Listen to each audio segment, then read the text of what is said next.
Boa noite, amigos e amigas do programa No Mundo da Bola. A partir de agora, vamos juntos, programa No Mundo da Bola especial. A partir de agora, vamos juntos de 9h15 até as 9h45 da noite na Copa do Mundo. Sempre de segunda a sexta você tem o No Mundo da Bola especial, ao vivo pela TV Brasil e pelas emissoras públicas de todo o país. Uruguai e Portugal, dia 30, e Rússia e Espanha no dia 1º, são os dois primeiros jogos das oitavas de final da Copa do Mundo já definidos. Amanhã vamos conhecer mais dois classificados. O Brasil não terá mudanças para enfrentar a Sérvia no último jogo, no jogo que decide a sua classificação para a próxima fase. Participam conosco do programa de hoje, no estúdio da TV Brasil, no Rio de Janeiro, o jornalista Jorge Ramos, ele que é da equipe de esportes aqui da EBC, da TV Brasil e da Rádio Nacional. E nossa convidada de hoje, com muita alegria, eu recebo aqui a jornalista Camila Carelli, ela que é do Sistema Globo de Rádio. Prazer em recebê-la, Camila. Muito legal, hein? Bom, como você sabe, no Mundo da Bola Especial não tem pesquisa, mas você pode participar do nosso WhatsApp. E a pergunta que eu faço para vocês de hoje é a seguinte, nosso WhatsApp está aqui, ó, 21 97148 9270, e eu quero saber de você o seguinte: a Argentina vai passar pela Nigéria? Quem leva melhor nesse confronto que vale uma vaga no grupo D da Copa do Mundo? A gente começa falando de seleção brasileira. Camila, a seleção não muda para o jogo contra a Sérvia, né? Boa noite, prazer em recebê-la. Boa noite, Bocage, boa noite a todos que nos acompanham aqui no Mundo da Bola. Acho bom. Havia uma expectativa, haviam várias expectativas, né, em relação a possíveis mudanças com a ausência do Douglas Costa, porque acho que seria natural, acho que todos nós, né, imaginamos que ele seria sim titular nessa partida, pelo que fez no segundo tempo do último jogo, mas na medida em que ele não está à disposição, eu acho até pelo que o Tite vem fazendo com esse grupo, pela questão do respeito pelos jogadores, de ganhar mesmo o grupo que ele tem, eu acho que a melhor opção é não mexer, então. Eu acho que uma outra mudança que ainda não foi testada, ou colocar o Marquinhos na lateral, eu já acho que seria mexer demais, inventar muito, e Copa do Mundo não tem tempo para isso, né? Melhor começar com o que foi na última partida, e aí vai ajeitando ao longo do jogo. Eu acho que dentre as opções, se não tem Douglas Costa, vamos de William, pelo menos para começar o jogo. A gente tem algumas imagens da seleção chegando em Moscou, podemos mostrar agora a recepção boa que a seleção brasileira teve na capital russa. Inclusive, o amigo da Camila está na foto dela nas redes sociais, o Canarinho Pistola. Canarinho Pistola, né, Jorge Ramos? Boa noite, prazer em recebê-lo aqui também. A seleção brasileira também não muda porque o pessoal está lesionado, ou não? Douglas Costa, Danilo...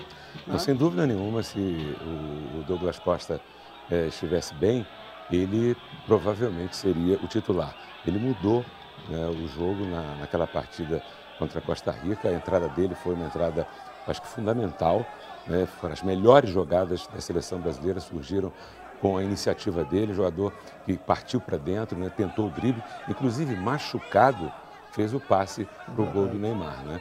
Agora, é claro que, né, a expectativa é até que ele não jogue, mas existe uma expectativa dele nem mais poder vestir a camisa da seleção brasileira, o que é muito ruim.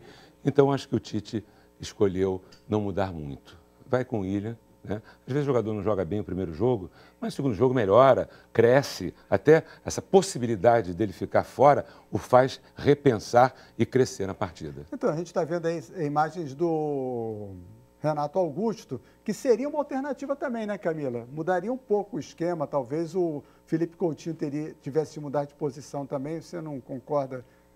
Que ele era titular, o Renato Augusto. Sim, nos amistosos acho que até foi uma questão pontuada, né? Quando ele opta pelo Fernandinho, não tinha ali, o Renato Augusto estava ainda com aquela questão da lesão, e acho que faltou o Renato Augusto até para melhorar a qualidade da saída de bola. Era uma opção que o Tite vinha usando, vinha sendo titular antes de sentir essa lesão, e acho que era uma opção ali nos amistosos. Mas depois que o quarteto começou, fez aquele segundo tempo, quando o Neymar voltou, e aí foi mostrando um entrosamento, um futebol mais ofensivo, até com mais infiltrações, que é um jogo mais típico da seleção brasileira. Acho que todo mundo concordou que essa é a melhor formação, do que ter os 3 volantes. Então, ainda mais enfrentando times que normalmente apresentam uma estratégia muito defensiva, né? Linha de 4, às vezes linha de 5, como foi a Costa Rica, e precisa de uma qualidade individual, de uma troca de passe, uma tabela mais rápida. Eu prefiro manter os 3, ainda que, concordo, o William não vem bem, mas de repente até essa possibilidade, de fato, de deixar o time, vai dar um gás diferente. Eu prefiro os 4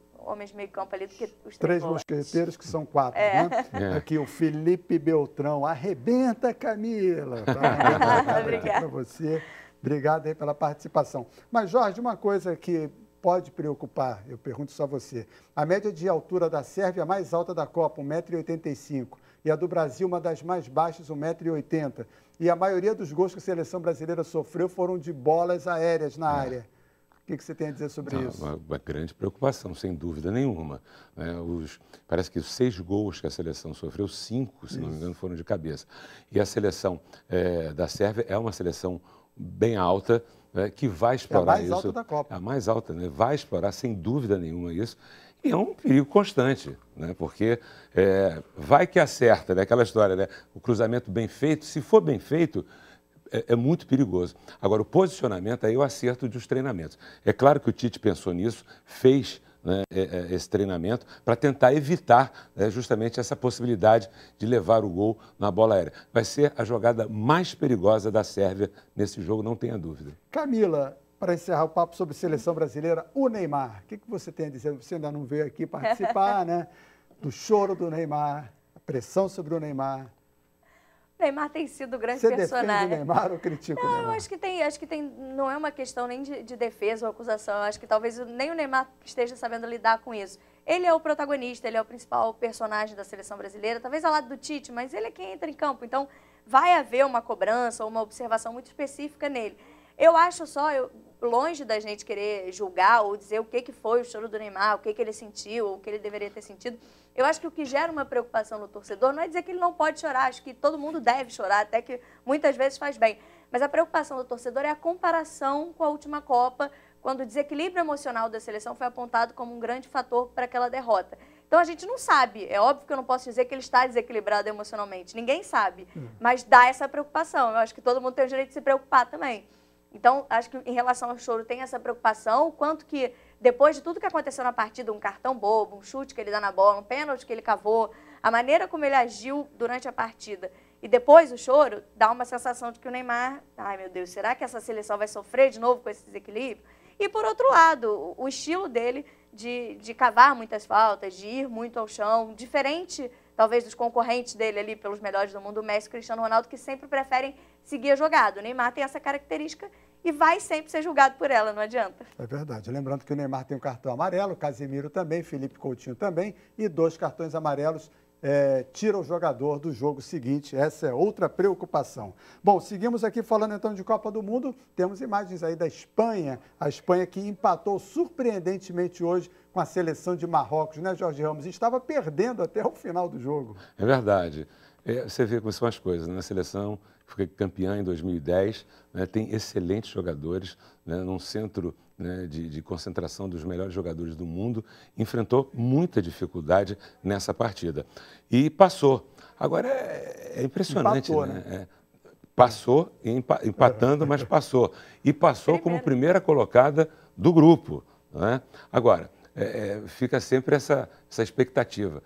Empatar com a seleção de segundo time, de segundo bloco, mas olha, chega ali, é uma dinâmica, é uma concentração tão grande, o mundo inteiro olhando ali, então os jogadores crescem, né? Então é difícil, há um bloqueio muito grande, há uma resistência muito grande, e você imagina o que é ganhar de uma seleção campeã do mundo, numa Copa do Mundo, uma seleção que não tem tanta expressão assim.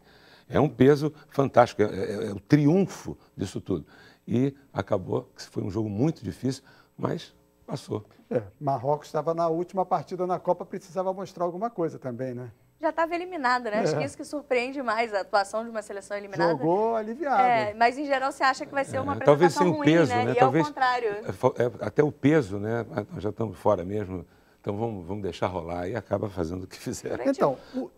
Durante uma parte do jogo, a Espanha chegou a ter 80% de posse de bola. E nem assim conseguiu converter em gols. E aí você acaba sofrendo. Essa questão de posse de bola é outra coisa, né? É uma contraditória. Você tem muita posse e não faz o gol. Aí o outro tem menos, faz o gol, ganha o jogo. Lembrando Futebol é incrível. Né? Lembrando que a Espanha trocou de técnico 2 dias antes da Copa. Também. Tem esse sentido também. E a Espanha, então, no dia 1º, vai enfrentar a Rússia. Teremos transmissão da Rádio Nacional do Rio de Janeiro. A Rússia que hoje foi colocada no lugar dela. Eu acho que tá. Talvez o resultado de hoje tenha... né? Eu acho até que o resultado de hoje foi muito expressivo, né? Porque 3-0 é quase uma goleada, para alguns para outros não, mas dá uma sensação de que também o futebol da seleção russa não vale nada, é muito ruim. Também não é isso. Acho que mostrou, principalmente na segunda partida, que tem uma organização, um estilo de jogo. Acho que também não era uma seleção para se classificar com 100% de aproveitamento. Acho que baseou mais na realidade, mas também essa derrota não significa que é uma péssima seleção. Pelo contrário, acho que vai dar um pouquinho de trabalho para a Espanha. Por causa do ranking da FIFA... Será que vai dar trabalho? Vai. Eu acho que vai dar trabalho. Principalmente pela característica defensiva E que a Espanha outra coisa, está tendo dificuldade o mata-mata é diferente. Porque no ponto ali, na disputa em pontos, você pode perder um jogo e se classificar. O mata-mata tudo pode acontecer, uma bola perdida, um escanteio, uma bola parada, enfim, uma falta pode acontecer. Agora, a Rússia, dentre as classificadas, é a que tem o pior ranking. Até o momento. Quando começou a Copa do Mundo, dentre as 32 seleções, a Rússia era a pior. 67ª posição. Não, tinha a Arábia Saudita que era pior. Não. A Arábia Saudita estava na frente quando começou a Copa. A Arábia Saudita estava na frente da Rússia. Né? Então, você veja bem, a Rússia fez motivou, inclusive, até de uma certa forma, o próprio torcedor russo, que não acreditava na sua seleção. Isso foi muito bom. E agora, no mata-mata, é o que eu falo, mata-mata, é claro que uma seleção que é melhor, tem melhores jogadores, é favorita, mas tem sempre aquele percentual do que pode acontecer, a chamada zebra. Né? Eu falei da Arábia Saudita que foi na hora do sorteio. Aí a Arábia Saudita estava atrás da Rússia. Sim, depois passou.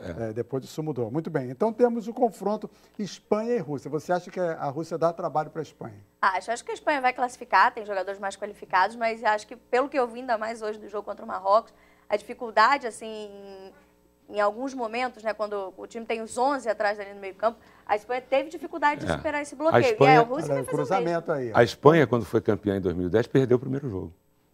O jogo na fase de grupos, a Espanha perdeu o primeiro jogo e depois foi campeã. Pois é. E aí, se o Brasil ficar em segundo no grupo, enfrenta Rússia ou Espanha, caso passe também da sua classificação. Se ele ficar em segundo no grupo, Se ele ficar em primeiro, ele fica na outra nas chave. Quartas, né? Tá. Nas quartas, exatamente. Bom, Copa dos Pênaltis. 20 pênaltis marcados, recorde absoluto na história das Copas do Mundo.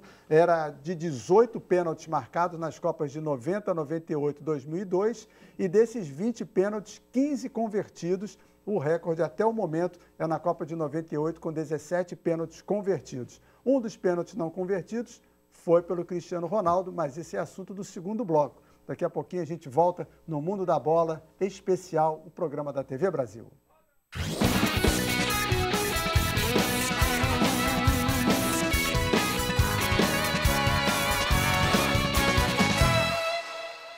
Estamos de volta com o segundo bloco do No Mundo da Bola. A gente começa falando do Egito fora da Copa. O Salah ficou de fora e com isso, Jorge, chances de ele ser eleito o melhor do mundo estão afastadas. Acabou, não tem mais possibilidade nenhuma. É um grande jogador, se destacou principalmente nesse ano, na temporada passada na Europa, mas não dá, né? É aquela história.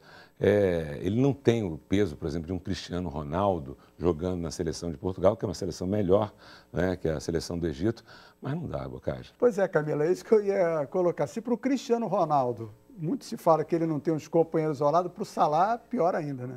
O Cristiano Ronaldo, o Messi, né, também vive o mesmo dilema. Mas o Messi ainda tem um ou outro ali que ajuda. Mas tá difícil. Agora, o Salah realmente já se esperava, né? Seria uma surpresa se o Egito chegasse às oitavas de final. Seria uma zebra ainda tendo um jogador como Salah, mas ele teria que fazer muita diferença. Ainda teve a questão da lesão muito próximo, né, à Copa.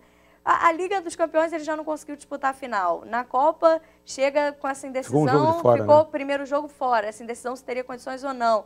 O Egito eliminado, nenhuma possibilidade. Nenhuma chance, né? Bom, no Mundo da Bola Especial, a gente sempre faz uma pergunta aos nossos convidados, claro, aqueles que vêm pela primeira vez, caso hoje de Jorge Ramos e Camila Carelli. Eu começo pelas damas, né? E aí, Camila, o que a gente pergunta sempre aqui, qual foi o jogo de mais emoção que você assistiu numa Copa do Mundo? Desde que você era pequenininha até agora que você é adulta, não necessariamente da Copa da Rússia. Achei que você ia falar não necessariamente grande. Não, você continua pequenininha. Então, Bocage, tive que pensar um pouquinho nessa resposta, que assim, de primeira não tinha um jogo emocionante, né? Claro que tem os títulos marcantes, mas acho que mais emocionante para mim foi aquele Brasil-Inglaterra em 2002, que o Ronaldinho Gaúcho faz aquele gol de falta de virada, porque eu já estava naquela sensação de que vai ser empate, vai para os pênaltis, que droga, vamos sair, aquela preocupação, né, aquela tensão. E aí aquele gol dele foi um alívio, foi um golaço que eu acho que, para mim, ele não teve a intenção, ele vai morrer dizendo que teve, mas acho que foi... Eu estava muito tensa, acho que relaxou muito, foi um gol muito vibrante, muito emocionante, de que agora ganhamos o jogo.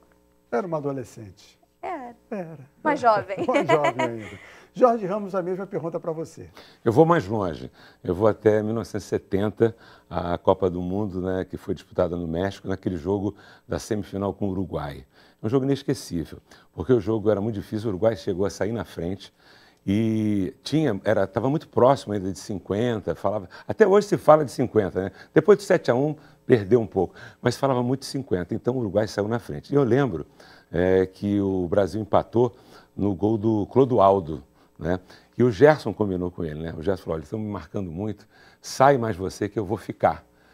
Alguns minutos depois que eles combinaram isso, o Clodoaldo saiu, recebeu essa bola na frente e tocou na saída do goleiro do Uruguai e fez o gol do empate.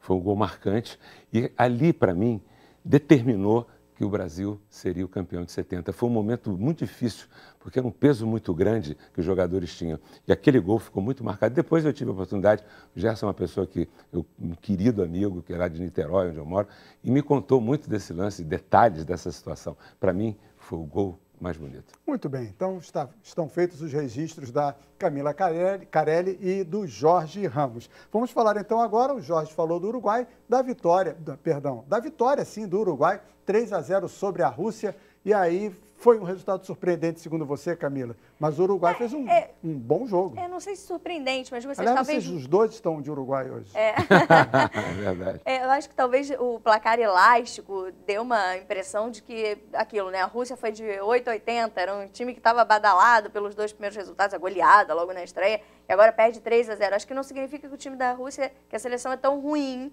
para perder de 3-0, mas eu acho que a seleção uruguaia é muito superior, e isso ficou em campo demonstrado hoje até pelo placar e pela quantidade de oportunidades que o Uruguai criou. Acabou vencendo só por 3, teve até um gol contra, mas primeiro do Cavani, né, ele brincou, saiu a zica, assim, ainda não tinha feito o gol dele. O Suárez fez um belíssimo gol de falta. Acho que o resultado mostrou, sim, a diferença entre uma seleção e outra, mas também não significa que a seleção russa seja também a pior das classificadas para as oitavas. Eu acho que pode dar um pouquinho mais de trabalho do que deu hoje. E esse gol contra foi o 6º gol contra desta Copa do Mundo, igualando, como eu disse, a Copa de 98. Então, temos a possibilidade de bater também esse recorde, a Copa dos pênaltis e a Copa dos gols contra. O jornalista Martim Gomes de Freitas está sempre acompanhando a gente aqui no Mundo da Bola. Acompanha sempre aos domingos, ele fala lá de Montevidéu e agora também no Mundo da Bola Especial. E ele mandou para a gente, então, um comentário, ele como uruguaio, da vitória de hoje do Uruguai sobre a Rússia. Boa noite, Martim. Amigos do programa No Mundo da Bola, falamos aqui de Montevideo, muito felizes hoje com a vitória da seleção uruguaia contra a Rússia. Aqui de fundo temos o magnífico Estádio Centenário, palco da primeira Copa do Mundo em 1930. Uruguai hoje fez as 3G. Ganhou, gostou e goleou a seleção dona da casa, a Rússia. Demos um chocolate na Rússia hoje, com boa atuação do time em geral, não teve falhas. Tavares experimentou com novos jogadores e estamos prontos agora para o que vem aqui pela frente, que vai ser Portugal, próximo sábado às 15 horas. Vamos ter que dar um jeito de parar Cristiano Ronaldo, mas o Uruguai está preparado, o time está forte, o time está comprometido e vai ser uma briga de cachorro grande, como diz um colega aí de vocês do Brasil. Não tem dúvida que na primeira fase o Uruguai foi o melhor time sul-americano na Copa do Mundo da Rússia, mas pezinho no chão, muita humildade, mas pasito a pasito a Celeste Olímpica vai dando bons frutos nesta caminhada rumo a uma boa colocação neste Mundial da Rússia 2018. Um abraço para todos os amigos do No Mundo da Bola e um prazer em participar novamente com vocês. Muito obrigado, Martim. Fala em português, chocolate. Né? Depois mandou briga de cachorro briga grande. de cachorro grande, sensacional. Então, Jorge, e ele fez um comentário ali que o Uruguai é o time sul-americano de melhor desempenho na Copa. Sem dúvida nenhuma, até surpreendente. Havia uma expectativa diferente, né, com a Argentina, com o Brasil, até Colômbia, né, de uma certa forma, mas o Uruguai foi quem deu o recado, fez a melhor apresentação. Cavani e Luizito são dois jogadores muito bons, né, preocupam a equipe adversária. E esse jogo contra Portugal, há um leve favoritismo, eu acho, da seleção uruguaia, mas vai depender muito da atuação do Cristiano Ronaldo, porque ele foi mal hoje. E aí foi o que aconteceu, um jogo muito difícil. Se ele estiver bem, equilibra mais o jogo, batendo falta, é um jogador que se move muito bem, chuta muito bem. Então, é um jogo que há um leve favoritismo para o Uruguai, até pela campanha que fez durante essa fase de classificação, mas eu não descarto, né, uma possibilidade de um dia excepcional do Cristiano Ronaldo, e você sabe que craque ganha jogo. Então, você falou de Portugal, que será o adversário do Uruguai, falou do Cristiano Ronaldo, perdeu um pênalti, Camila. Muito mal batido, sempre que pênalti não é gol. Né? Nosso amigo Felipe Cardoso contesta isso, mas eu digo, pênalti não é garantia de gol. Não, e não é mesmo. Hoje até ele costuma cobrar muito bem, era a chance do Cristiano Ronaldo até empatar com o Kane, né, que assumiu a artilharia com 5 gols. Ele cobrou mal o pênalti, cobrou baixo, cobrou fraco, até no canto, mas não no cantinho, né, que seria indefensável. O goleiro acertou o canto, tem um mérito muito grande, mas eu acho que ele cobrou muito mal, ainda mais para um pênalti que era importante para Portugal na partida, porque poderia ter classificado Portugal na primeira colocação, né? Melhor pegar a Rússia que pegar o Uruguai, né? Pois é, e agora? E agora seria melhor pegar a Rússia, também acho. Mas agora não tem jeito, está lá, vai ter que ir. Cristiano Ronaldo não foi bem hoje, perdeu essa penalidade. Ele podia até ter perdido o pênalti, ter jogado bem, mas ele não estava bem hoje, ele jogou mal. Quase foi expulso, teve que ir no árbitro. Foi salvo pelo árbitro de vídeo. E outra coisa, o árbitro de vídeo foi condescendente, porque ele merecia até uma expulsão. Pelo que ele fez, não sei se você concorda comigo, Bocage, mas ele merecia aquela expulsão. Eu achei amarelo, o ideal. Mas não ele achei deu uma cutucada nas costas e depois meteu o braço. Nas costas eu acho que não pega. Eu acho que a primeira imagem, eu acho até que o árbitro iria expulsar pela primeira imagem. Se fosse o contrário? Não, eu acho que também não teria expulsado. Se fosse alguém dando um soco tem no peso. Cristiano Ronaldo? Não, claro, também acho que tem um pouco de peso, mas eu também, quando vi o replay, achei a expulsão nesse exagerada. Jogo que eu classifiquei do Uruguai, que o Brasil ganhou de 3-1, tem uma jogada do Pelé com um defensor uruguaio, uma Tossas, que o Pelé dá uma cotovelada, ninguém fala nada. Foi a maior cotovelada que eu já vi um jogador dar. Você lembra disso? Sim, claro.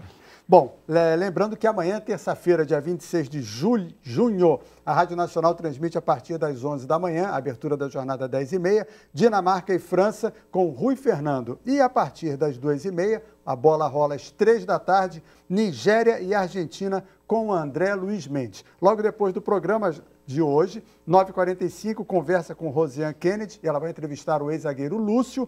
Às 11h15, mais um episódio da premiada série britânica Guerra e Paz. E à 00h15, o filme Noite de Inverno em Gagra. Esse filme é de 1985, é um dos 15 clássicos que compõem a seleção russa de cinema aqui na TV Brasil. Chegou a hora dos palpites. E só para vocês não ficarem tristes, o Raí Monteiro acertou Suécia 1-0 Coreia do Sul. O Mauro Galvão acertou Dinamarca e Austrália 1-1. O Silvio Bassetti, Nigéria 2-0 na Islândia. O Cláudio Portela 2-1 Alemanha e Suécia. E o Fábio Piperno ontem 1-1 Irã e Portugal. Ou seja, não precisam ter medo que quase ninguém acerta. Austrália e Peru, Camila? Acho que o Peru já está eliminado. Vamos de 2-1 Austrália. 2-1 Austrália. Jorge Ramos? 2-0 Peru. 2-0 Peru. Dinamarca e França? 2-0 França. França 2-0. Jorge Ramos? França 2-1. 2-1 França. Jorge Ramos, Islândia e Croácia? Islândia e Croácia? Croácia 2-0. 2-0. Camila? 0-0. 0-0. Muito bem. E Jorge Ramos, Nigéria e Argentina? Eita. 2-1 Argentina. 2-1. Camila? 1-0 Argentina. 1-0 Argentina. Camila Carelli, muito prazer em vê-la. Jorge Ramos, muito obrigado. Obrigado a você também, Camila. E a você que nos acompanha aqui na TV Brasil, nas emissoras públicas de todo o país. Amanhã a gente volta às 9h15 da noite com mais um No Mundo da Bola Especial. Tchau!